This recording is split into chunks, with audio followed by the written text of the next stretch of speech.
जो सिस्टम नाकाम है, सुस्त है। जो इंसाफ देना तो दूर की बात है, जब इंसाफ होता है अदालतों में आपको पता है तो बंदा जो है वो फांसी चढ़ जाता है और बाद में वो उसको माफ़ कर दिया जाता है या वो बरी होता है। घात लगा के बैठे हुए थे और उनका पीछा कर रहे थे। उन्होंने चंद गज के फासले पे फायरिंग की और दोनों सगे भाइयों को मौके पर ही कत्ल कर दिया। जो थे वो काफ़ी जो है कहते हैं तजर्बेकार कातिल थे या उनको ट्रेनिंग याफ्ता पेशा वराना हो गया ना, पैसे लेके बंदे मारना उनका काम। जो कत्ल हुई है वो इन दोनों भाइयों ने, असद और रब नवाज इनके नाम है, इन्होंने ही कत्ल की थी या इन पर इल्जाम था? बिस्मिल्लाहिर्रहमानिर्रहीम जी, मेरा नाम है मकसूद कैफी और आप देख रहे हैं मकसूद कैफी डिजिटल। तहसील बवाना की हाता कचहरी के अंदर आज दो अफराद को कत्ल कर दिया गया है जो कि दोनों सगे भाई थे। ये असल तफसील क्या है, इसमें क्यों इनको कत्ल किया गया है, मेरे साथ उमर फरूक मौजूद है, ये तफसीलन आपको आगाह करेंगे। उमर फरूक बताइएगा, कत्लो गारत आज फिर दो अपराध को कत्ल कर दिया गया, सूरत हाल क्या है? जी, ये तहसील बवाना में एक औरत का मुकदमा था इन पर 302 का, उसका ट्रायल चल रहा था और आज तारीख थी उनकी। उन्होंने अदालत में पेश हुए हैं। पेशी के बाद वो वापस अपने घर के लिए रवाना हुए। जैसे वो कचहरी के दरवाजे से बाहर निकले हैं, मुल्ज़मान जो थे वो उनके घात लगा के बैठे हुए थे और उनका पीछा कर रहे थे। उन्होंने चंद गज के फासले पे फायरिंग की और दोनों सगे भाइयों को मौके पर ही कत्ल कर दिया। और कत्ल करने के बाद वो आसानी तौर पर फरार होने में कामयाब हो गए। जब पुलिस को पता लगा, पुलिस जो है मौके पर पहुंची और उन्होंने ये जो दोनों भाइयों की लाशें थी वो अपनी तहवील में ली और पोस्टमार्टम के लिए हॉस्पिटल में भेज दिया। और जो मारने वाले थे मुल्ज़मान थे फरार हो गए? मुल्ज़मान फरार हो गए ना। मुल्ज़मान तो उधर जब उन्होंने फायरिंग किया वो आसानी उन्होंने कोई नहीं शायदीन जो वो बता रहे हैं। मुल्ज़मान जो थे वो काफ़ी जो है कहते हैं तजर्बेकार कातिल थे या उनको ट्रेनिंग याफ्ता पेशा वराना हो गया ना, पैसे लेके बंदे मारना उनका काम। जी, वही थे। और उन्होंने ये जो दो भाई हैं सगे, इनको कत्ल किया है। जबकि पुलिस ने मुकदमा दर्ज कर लिया है और तफ्तीश का आगाज़ शुरू कर दिया है और तफ्तीश कर रही है कि ये नामलूम मुल्ज़मान क्या जो औरत के कत्ल का वाक़या है वही मुल्ज़मान है। ये बड़ा अच्छा पॉइंट है आपका कि वो औरत जो कत्ल हुई है वो इन दोनों भाइयों ने, असद और रब नवाज इनके नाम है, इन्होंने कत्ल की थी या इन पर इल्ज़ाम था, क्या सूरत हाल है? ये मदई के जो थे, पहले मदई थे, जो औरत के मदई हैं, उन्होंने इल्ज़ाम, अभी तक तो इल्ज़ाम है ना, अभी ट्रायल चल रहा था। अभी इन पे जो है वो ट्रायल जब चलता है, अदालत ने अभी उनको मुजरिम डिक्लेयर नहीं किया था कि ये मुजरिम है और इनको सज़ा हुई है या इन्हें बरी कर दिया।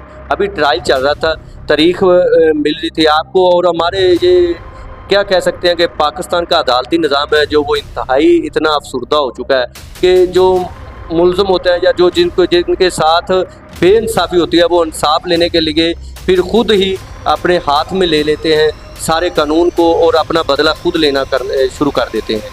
तो कचहरियों के अंदर ही क्यों कत्लो गारत होती है? असल में कचहरी में जो है सबसे आसान टारगेट होता है किसी को कत्ल करना है। कचहरी में एक तो सिक्योरिटी की नाकसकार कर दी है, जो सिक्योरिटी होती है वो ना होने के बराबर होती है, ना ही कोई इतना तलाशी का इंतज़ाम होता है और वहाँ पर जो अदालत में भी इतना कुछ सिक्योरिटी का सिस्टम नहीं होता। तो आसानी से जो होते हैं लोग, कातिल जो होते हैं, वो अपना असला वगैरह या कोई भी चीज़ें लेके जा सकते हैं और उधर जो है वो टारगेट बआसानी कर लेते हैं। इस वजह से कचहरियों में ज़्यादा जो ये कत्लो गारत या ये दुश्मनी का बदला जो होता है वो आसानी से ले लेते हैं। यानी कि टारगेट आसानी से हो जाता है, बाहर के निस्बत के कहाँ बंदा ढूंढता फिरे, के पीछे अखराजात करता फिरे, कचहरियों में तरीक पे तो आना ही होता है। तो क्या कहेंगे यहाँ पर, पुलिस की सिक्योरिटी की या किसका, कौन जिम्मेदार कौन है इसका? तो जी पुलिस, पंजाब पुलिस ही जिम्मेदार है ना, सिक्योरिटी अदारे जिम्मेदार है, जिनकी वजह से आप देख रहे हैं इस कत्ल के बाद खौफ व हरास जो है बहुत ज़्यादा शहर अपना बवाना में हो चुका है। शहरी डरे हुए हैं कि किसी के सामने अगर किसी बंदे को कत्ल कर दिया जाए। और जिन्होंने देखा है उधर एक मजमा खड़ा हुआ था, कचहरी थे, आमदोरफ्त थी, मगर वो क्या देखेंगे जब एक बंदे को अपने सामने कत्ल होता देखेंगे तो क्या करेंगे? डरेंगे ना, खौफ की अलामत ही होगा। तो ये हमारे अदारों की नाकामी है और ये हमारा जो है जो सिस्टम है, ये सिस्टम की नाकामी है। जो सिस्टम नाकाम है, सुस्त है। जो इंसाफ देना तो दूर की बात है, जब इंसाफ होता है अदालतों में आपको पता है तो बंदा जो है वो फांसी चढ़ जाता है और बाद में वो उसको माफ़ कर दिया जाता है या वो बरी होता है। ये हमारी अदालतों का निज़ाम है जिसकी वजह से ये लोग जो है समझ लें कि खाना जंगी की सूरत वाली, मैं तो कहूँगा कि ये खाना जंगी वाला मंजर ही पेश। छोटी छोटी चीज़ें उमर फरूक साहब इग्नोर करनी चाहिए, अदम बर्दाश्त अक्सर मैं लफ्ज़ इस्तेमाल करता हूँ कि बढ़ती चली जा रही है और कत्लो गारत है जो बढ़ती चली जा रही है। अगर वो खतून कत्ल हुई है, अब इसमें जो 2 मर्द आ गए हैं, ये मज़ीद सिलसिला इसी तरह जारी रहेगा। जी बिल्कुल, ये नज़र तो ऐसे ही आ रहा है जब एक पार्टी की औरत कत्ल हुई है उसके बाद, और अब ये जो वजह ना तो यही महसूस हो रही है कि उसी पार्टी के भाइयों ने या बाप ने या बेटों ने ये 2 कत्ल किए हैं। अब इनके अगर कोई भाई है या बाप है, ज़ाहिर बात है अगर अदालत से इंसाफ ना मिला तो वो भी इस तरह कत्लो गारत आगे मज़ीद इसमें इंसानी जानों का ज़िया होगा।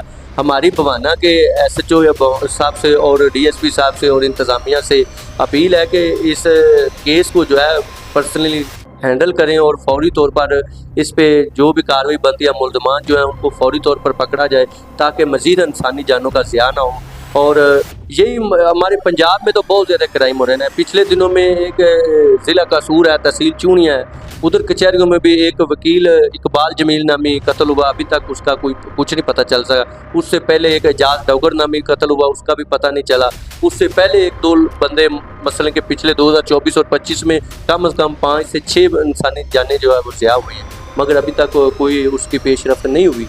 तो ये वाक़या क्यों हुआ, जब जो इन वाक़यात के ज़िम्मेदार हैं सिक्योरिटी हैं उनका भी कोई एक्शन नहीं हुआ। तो लिहाजा ये हमारे वज़ीर आला पंजाब को और हमारे IG साहब को चाहिए कि ये कचहरी के जो मामलात हैं इनको सिक्योरिटी जो है सख्त की जाए कि हर बंदा अपने कचहरी में एक तो अपने आप को सेफ महसूस करता है, जबकि वो सेफ नहीं होता। तो उनका इत्मीनान तो यही होता है कि कचहरियों में हमें कोई मसला नहीं है, कोई भी बंदा अपने साथ अपने हथियार वगैरह या अपनी सिक्योरिटी के लिए कोई चीज़ लेके नहीं जाता कि हमने अदालत में पेश होना है, हमें क्या करनी है। तो दूसरी तरफ जो होते हैं जिनके जो लोग अपने जिन्होंने वारदात करनी होती है, जिन्होंने कत्ल करना होता है, वो उनका आसानी टारगेट होता है, वो उधर जाके कत्ल कर देते हैं। तो ये IG साहब को चाहिए कि ये सिक्योरिटी जो है इसको मॉनिटर किया जाए, इनके कैमरे लगाए जाएँ और कैमरों के अलावा भी उधर जो भी साहिल जाते हैं या वकील जाते हैं सबकी तलाशी हो और तलाशी के बाद एंट्री हो उधर से। बहुत शुक्रिया जी। ये तहसील बवाना के अंदर दिलखराश वाक़या पेश आया है। 2 सगे भाई थे, असद और रब नवाज, जिनको आज मौत के घाट उतार दिया गया है। अगली स्टोरी के साथ फिर मुलाकात होती है जी। अल्लाह निगहबान।